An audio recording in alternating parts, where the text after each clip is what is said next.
Hebat Datuk Seri Anwar Ibrahim, Perdana Menteri ke-10 Malaysia sangat hebat. Hari ini kita menantikan siapa yang akan menjadi menteri di dalam Kabinet Kerajaan Perpaduan di bawah pimpinan Datuk Seri Anwar Ibrahim. Kenapa saya cakap Perdana Menteri ke-10 hebat? Hari ini satu berita yang mengambil keputusan, satu kenyataan bahwa ini adalah salah satu kebaikannya Datuk Seri Anwar Ibrahim menjadi Perdana Menteri Malaysia. Sejarah tercipta lagi. Hari ini daripada Malaysia kini, Anwar akan jadi jambatan hubungkan timur dan barat, kata seorang penganalisis. Tapi sebelum saya teruskan berita hari ini, kemenangan Anwar Ibrahim ini, saya nak minta tolong kamu, tolong tekan butang subscribe supaya kamu tidak terlepas info-info perkembangan terkini politik di Malaysia, dan supaya kamu juga tahu banyak info terkini dan kamu tidak terlepas isu-isu hangat di Malaysia, politik di Malaysia. Hari ini daripada Malaysia kini, Anwar akan jadi jambatan hubungkan timur dan barat, penganalisis. Walaupun Anwar Ibrahim masih belum menjelaskan hala tuju dasar luar Malaysia, Perdana Menteri yang baru dilantik itu berkemungkinan akan memainkan peranan untuk mengimbangi hubungan diplomatik antara timur dan barat, memandangkan hubungannya mesra dengan kedua-dua blok menurut penganalisis perhubungan antara bangsa. Bagaimanapun, mereka berpendapat bahwa ia bukan berkisar mengenai soal pro-China atau pro-AS, tetapi lebih kepada mengimbangi keperluan negara. Bercakap kepada Malaysia kini, pensyarah program pengajian polisi Fakulti Perniagaan, Ekonomi dan Pembangunan Social University Malaysia, Terengganu, Zaharul Abdullah berkata beliau percaya dasar luar di bawah kepimpinan Anwar akan terus bebas, berprinsip dan pragmatik. Walaupun secara umumnya Anwar dianggap memihak kepada Uncle Sam dan diketahui mempunyai hubungan baik dengan ahli politik AS, Zaharul berpendapat Perdana Menteri itu akan terus mengekalkan hubungan seimbang Malaysia dengan AS dan China serta meningkatkan kerjasama keselamatan dengan kedua-dua negara dalam perang dingin yang muncul antara AS, Amerika Syarikat dan juga China. Anwar akan meneruskan pendirian Malaysia untuk tidak bersekutu dan menegakkan ZOP-FAN, zon aman, bebas dan berkecuali, katanya. Dalam sidang akbar sulung pertamanya selepas memegang jawatan sebagai Perdana Menteri pada Khamis lalu, Anwar yang mengulas secara ringkas mengenai hubungan dengan China berkata dia melihat hubungan dengan Beijing sebagai penting sambil menegaskan hubungan dengan AS, Amerika Syarikat, dengan Eropah, dengan India serta negara jiran lain adalah sama penting. China berusaha secara aktif untuk meluaskan pengaruh ekonomi melalui perjanjian perdagangan dua hala dan pelbagai hala seperti perjanjian perkongsian ekonomi komprehensif serantau ataupun lebih dikenali sebagai RCEP. Negara itu juga baru-baru ini memohon untuk menyertai perjanjian komprehensif dan progresif bagi perkongsian Trans-Pasifik CPTPP, kerjasama perdagangan serantau dengan keperluan keahlian yang lebih ketat berbanding RCEP. Bagaimanapun, kuasa besar Asia itu juga mengerahkan kekuatan tenteranya di Laut Cina Selatan, di mana China, Malaysia dan negara Asia Tenggara lain menuntut hak kedaulatan di kawasan itu. Dalam suasana sebegitu, Zaharul menjangkakan Anwar, seorang ahli politik veteran yang berusia 75 tahun, akan menyuarakan pendirian tegas agar setiap pihak menghentikan ketegangan yang semakin meruncing bagi mengelak sebarang konflik ketenteraan. Jadi berita hari ini daripada Malaysia kini yang saya anggap satu lagi kemenangan dan satu lagi kelebihan kepada Malaysia, sebab pada hari ini Datuk Seri Anwar Ibrahim sebagai Perdana Menteri Malaysia ke-10. Ini adalah satu kemenangan buat Malaysia. Tajuk berita hari ini, Anwar akan jadi jambatan hubungkan timur dan barat, kata seorang penganalisis, dan ini sudah pasti memberi kebaikan kepada ekonomi Malaysia dan sebagainya. Jadi apa komen anda berita hari ini? Anda boleh komen di bawah. Jangan lupa tekan butang subscribe supaya kamu tahu perkembangan politik di Malaysia daripada channel ini. Halo semua, selamat petang, salam sejahtera. Terima kasih semua sudah menonton channel ini, sudah memilih untuk menonton channel ini.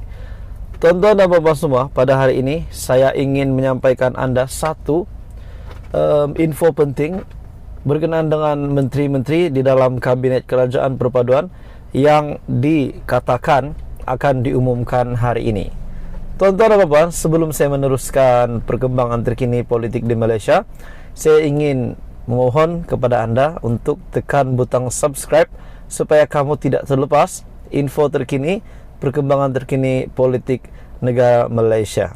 Hari ini tuan-tuan dan puan-puan, ada satu sumber yang mengatakan selepas menghadap Agong, selepas Perdana Menteri Malaysia ke-10 menghadap Agong, dikabarkan di dalam perjumpaan mereka itu, satu sumber yang kuat mengatakan bahawa Datuk Seri Anwar Ibrahim telah mengemukakan senarai menteri dalam Kabinet Kerajaan Perpaduan, telah mengemukakan senarai ini kepada Yang di-Pertuan Agong. Dan dijangka sebelum hujung minggu ini akan ada pengumuman untuk siapa yang bakal menjadi menteri di dalam Kerajaan Perpaduan. Pengumuman Kabinet Kerajaan Perpaduan hari ini menurut satu sumber, 1 Disember hari ini, beberapa sumber dalaman memberi bayangan bahawa Kabinet baharu pimpinan Perdana Menteri Datuk Seri Anwar Ibrahim akan diumumkan, lapor sebuah portal tempatan. Kata portal itu difahamkan ke bawah duli Yang Maha Mulia Yang di-Pertuan Agong Al-Sultan Abdullah Riayatuddin Al-Mustafa Billah Shah berangkat ke luar negara bermula pada Sabtu, sekaligus memberi petanda bahawa pengumuman kabinet akan dibuat secepat mungkin, dan sudah pasti upacara angkat sumpah pun akan dibuat secepat mungkin. Jika tidak, Anwar kemungkinan besar mengumumkan senarai menteri kabinet minggu hadapan, dengan sesi angkat sumpah diadakan selepas Seri Paduka Baginda pulang ke tanah air. Menurut sebuah lagi portal tempatan yang lain, kabar angin bahawa kabinet baharu bakal diumumkan dalam masa terdekat mulai bertiup susulan satu hantaran melalui akaun Facebook Istana Negara pada Selasa, beserta dengan beberapa keping gambar yang memaparkan Yang di-Pertuan Agong berkenan menerima menghadap Perdana Menteri Malaysia Datuk Seri Anwar Ibrahim. Biarpun dengan hanya keterangan ringkas yang menyatakan Seri Paduka Baginda menerima menghadap Datuk Seri Anwar Ibrahim, ia menguatkan lagi spekulasi bahawa senarai lengkap kabinet baru sudah dipersembahkan kepada Seri Paduka Baginda. Jadi melalui berita hari ini daripada samudra.my yang mengatakan mungkin sekiranya tidak sempat untuk diumumkan ataupun upacara angkat sumpah pada minggu ini, pada hujung minggu ini, mungkin pengumuman siapa yang akan jadi menteri di dalam Kabinet Kerajaan Perpaduan dan juga upacara angkat sumpah di Istana Negara mungkin sahaja akan dilakukan pada minggu hadapan. Ini bagi mempercepatkan proses pentadbiran supaya cepat ada menteri di dalam kabinet, supaya kabinet dapat dibentuk secepat mungkin, supaya kerja-kerja yang tertangguh boleh diteruskan untuk pentadbiran di bawah Perdana Menteri ke-10 Datuk Seri Anwar Ibrahim. Jadi banyak yang mengatakan siapa yang akan menjadi menteri, siapa yang akan menjadi timbalan menteri. Dan paling hangat diperkatakan, paling kencang ramai yang bertanya, membuat spekulasi, membuat andaian. Ada yang kata timbalan Perdana Menteri, mereka menantikan siapa yang akan menjadi timbalan Perdana Menteri Datuk Seri Anwar Ibrahim. Ada yang kata Zahid Hamidi boleh menjadi TPM. Ada juga kata Tokmat yang terbaik untuk menjadi TPM. Dan ada yang kata Rafizi Ramli pun boleh menjadi timbalan Perdana Menteri. Tapi untuk kuota PH kita sudah tahu Perdana Menteri ke-10 adalah daripada Pakatan Harapan. Datuk Seri Anwar Ibrahim. Maka ada banyak juga cadangan bahawa Rafizi Ramli tidak perlulah menjadi timbalan Perdana Menteri, sebaliknya menjadi menteri dalam kabinet saja. Susulan daripada itu, ada juga yang kata Zahid Hamidi yang akan menjadi timbalan Perdana Menteri sebab beliau telah memainkan peranan yang besar di dalam kejayaan Datuk Seri Anwar Ibrahim menjadi Perdana Menteri ke-10. Dan mungkin mereka menganggap bahawa andaian mereka dengan cara Perdana Menteri ke-10 membalas jasa Zahid Hamidi, beliau akan melantik Zahid Hamidi menjadi timbalan Perdana Menteri. Ada yang kata begitu. Namun antara nama yang menjadi yang ramai terima setakat ini melalui channel saya, melalui kajian channel saya, melalui media sosial pun saya lihat, ramai yang lihat Tokmat Muhammad Hasan lah yang paling layak menjadi timbalan Perdana Menteri. Jadi tuan-tuan dan puan, bagaimana pendapat anda? Siapa yang layak menjadi timbalan Perdana Menteri? Dan untuk info terkini untuk pengumuman siapa yang akan menjadi menteri di dalam kabinet kerajaan perpaduan, kita nantikan sama-sama. Setakat ini kita masih menunggu daripada pengumuman rasmi Datuk Seri Anwar Ibrahim dan juga pengumuman rasmi daripada berita daripada laman media.